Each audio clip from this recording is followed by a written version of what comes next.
God's so good, He always prepares us, even before He informs us. So I was listening to the Called podcast with Pastor Torre, and he brought up this point about counting your wins.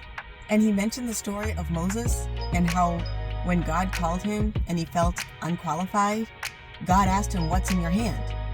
And it was a shepherd's staff, because he had been shepherding his father-in-law's sheep for the past 40 years in the desert.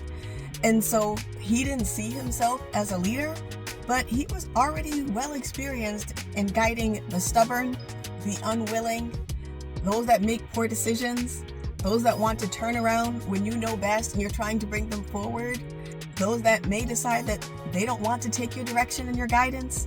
And so God was shifting him and translating him from a shepherd to a leader of his people, who, if you haven't read the book, can also sometimes be just as stubborn, unwilling, think they know better, want to turn around, pick a new shepherd, go their own way, all of the above, and then some, he then experienced. But that shepherd staff wasn't just a stick. That was his resume. He didn't see his experience as valuable, and he didn't even see himself as experienced. But what he had in his hand was his resume. It was his experience.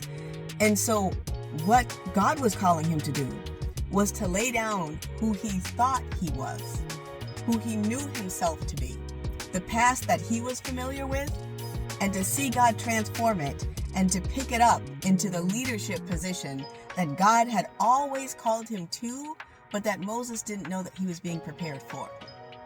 So that just blew my mind, because when Pastor Torre mentioned it, I saw it in a whole different light.